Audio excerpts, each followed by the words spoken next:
And as an out feminist, on a not particularly progressive campus, I think there's a lot of fear when I say I'm a feminist. When I say that to my very well-educated colleagues, many of whom consider themselves progressive politically, I see fear in their face a lot of time, men and women, and they take a step back from me like, whoa, wait a minute, what does that mean? What's she gonna do next? Like, so I wonder if you could talk, like, if I am getting that fearful reaction, and it's difficult for me, an adult, established out feminist, I can only imagine what it's like for young women who are trying to figure out, am I a feminist? Do I want to be a feminist? What does feminism mean? Do you have advice for them about dealing with that fear, both their own fear and the fear that they are likely to evoke if they say the F word out loud? This is not directly related to feminism. Can everybody hear without the microphone, or should I? I recently heard Neil Gaiman speak, and he wrote Coraline and The Graveyard Book, and my favorite book, The Day I Swapped My Dad for a Goldfish. And he talks about what inspires his writing, and because everything in there is really scary. And he said, because I think it's wrong that we think kids shouldn't be fearful.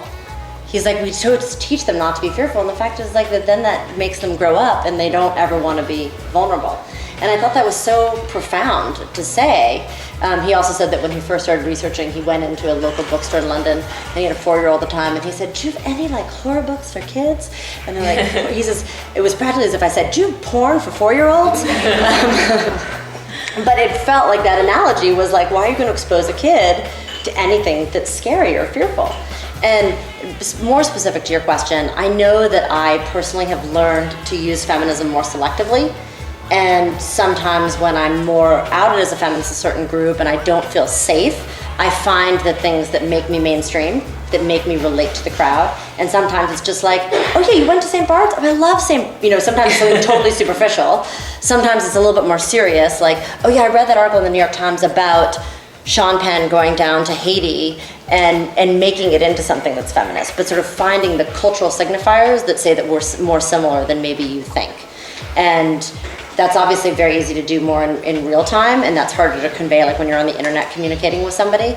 I also have learned to try to locate the feminism in other people's lives, so when they're sort of saying, why would you do that? My comeback is a subtle way of being like, here's why you have to do this, and showing the ways that feminism is already presenting opportunities in their lives. So I guess what I'm asking is, what advice would you give to someone like me? Like, where could I start? What should I be looking into so that I can, start a career, start on this path? What are you interested in? What was your major? What is your major? My major is political science, and I want to do law with international human rights with a focus on women and children. But I would also love to write for a magazine or intern somewhere. There's a feminist summer camp in New York.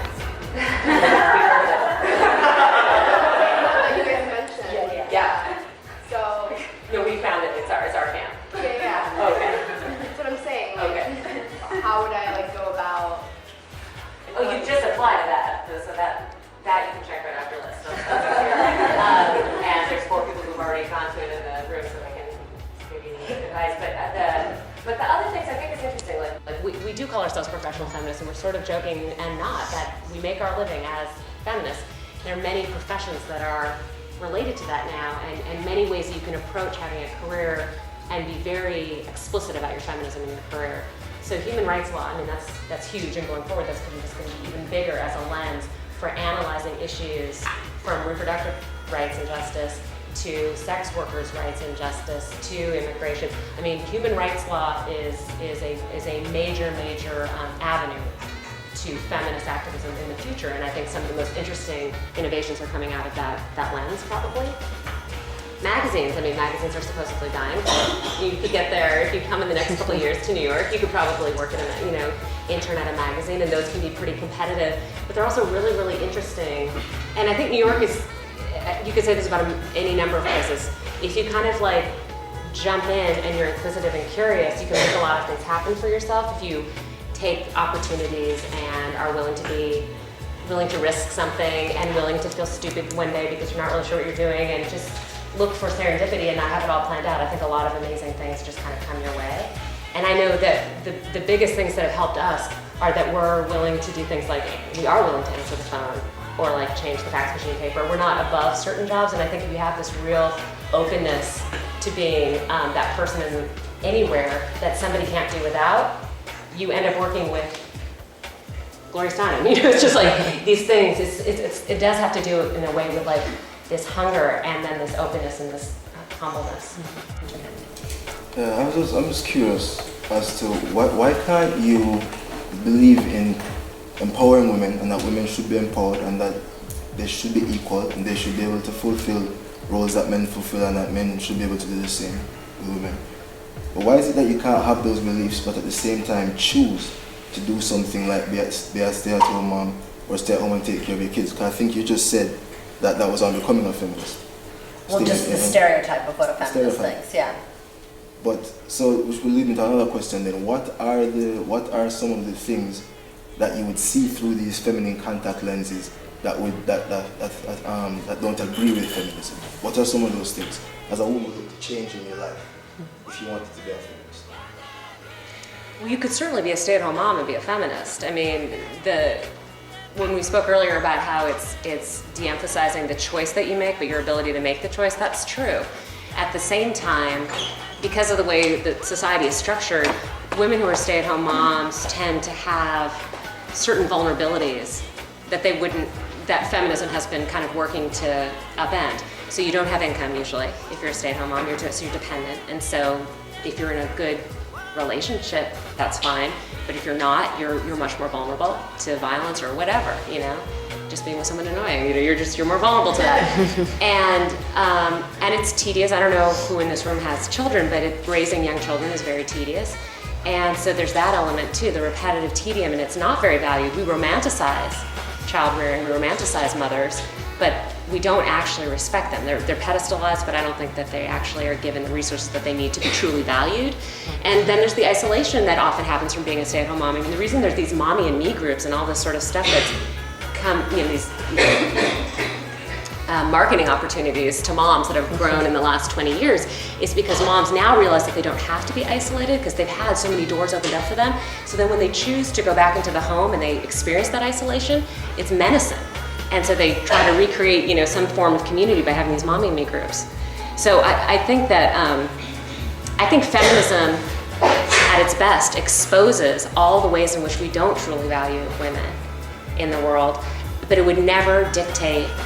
I think feminists do more to say that being a stay-at-home mom is a valid and valuable option than any other group does, personally. So basically, if there was a woman who saw value in... There are many women who do, and they... Yeah.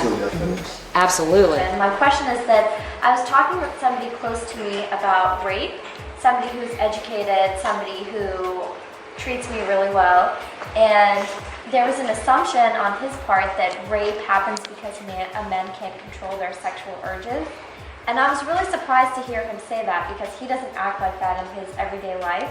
And I tried to explain that, you know, rape is a lot more complicated than that. It's used as a tool of oppression. People use rape in war to oppress women, to like humiliate a nation, humiliate women. And, you know, it's part of this misogyny that we have as a culture, this attitude towards women.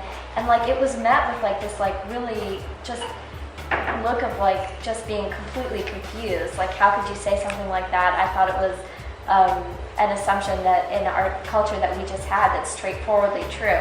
And I felt like I was talking from a worldview that was completely inaccessible, and I couldn't find the words to make it so that it was understandable.